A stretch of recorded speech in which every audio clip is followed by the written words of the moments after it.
নমস্কাৰ বন্ধু-বান্ধৱীসকল। আজি আপোনালোকলৈ এটা বিশেষ ভিডিঅ' লৈ আহিছোঁ। ইতিমধ্যে সকলোৱে গম পাইছে বিশ্বব্যাপী আতংক সৃষ্টি কৰা কৰোনাৰ মহামাৰীৰ ওপৰত কথা, যাৰ বাবে স্কুল কলেজ সকলো চৰকাৰে বন্ধ দিবলৈ বাধ্য হৈছে।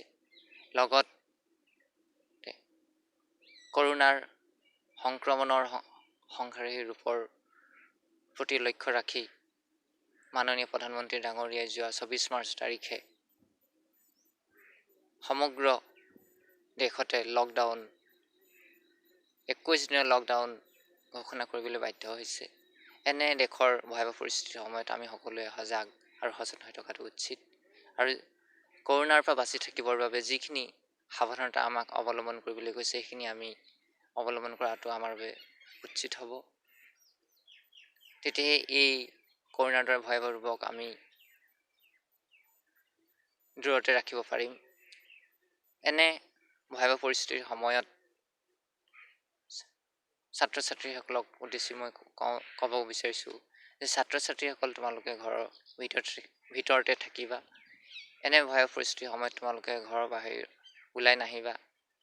চৰকাৰৰ ফালৰ পৰা যিখিনি নিয়ম পালন কৰিবৰ বাবে তোমালোকক কৈছে ঘৰতে থাকি সেইখিনি তোমালোকে পালন কৰিবা। যেনে সঘনাই চাবোনেৰে হাত ধোৱা বা হেণ্ড চেনিটাইজাৰ ব্যৱহাৰ কৰা, মাস্ক পৰিধান কৰি থকা আৰু সামাজিক দূৰত্ব বজাই ৰাখিবৰ বাবে কৈছে সেইখিনি তোমালোকে সুচাৰুৰূপে পালন কৰি থাকা। আৰু লগতে নিয়মিতভাৱে তোমালোকৰ যি পঢ়া শুনা সেই পঢ়া শুনাও তোমালোকে বজাই ৰাখিবা। বিশেষকৈ দশম আৰু নৱম শ্ৰেণীৰ ছাত্ৰ ছাত্ৰীসকলে পঢ়া শুনা ক্ষতি নকৰিবা। পঢ়া শুনা তোমালোকে নিয়মিতভাৱে যিমান পাৰা বজাই ৰাখিবৰ বাবে চেষ্টা কৰিবা। তোমালোকৰ পঢ়া শুনাৰ ক্ষতি হ'লে তোমালোকৰ পঢ়া শুনাৰ ক্ষেত্ৰত বহুখিনি ক্ষতি হ'ব পাৰে, যিখিনি পিছৰ পৰ্যায়ত তোমালোকে সেইখিনি নিয়ন্ত্ৰণ কৰাটো অসুবিধা হ'ব আৰু শিক্ষাৰ ক্ষেত্ৰত বহুদূৰ পিছুৱাই যোৱাৰো সম্ভাৱনা আছে।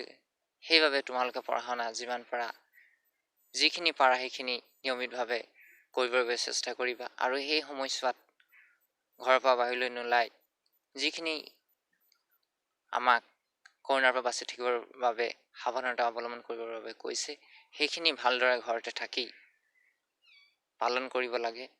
তেতিয়াহে এই কৰোনাৰ দৰে ভয়াৱহ মহামাৰীৰ আমি দূৰতে ৰাখিব পাৰিম আৰু ইয়াৰ পৰা আমি বাচি থাকিব পাৰিম। সেয়ে ছাত্ৰ ছাত্ৰীসকলৰ প্ৰতি মোৰ অনুৰোধ। ধন্যবাদ।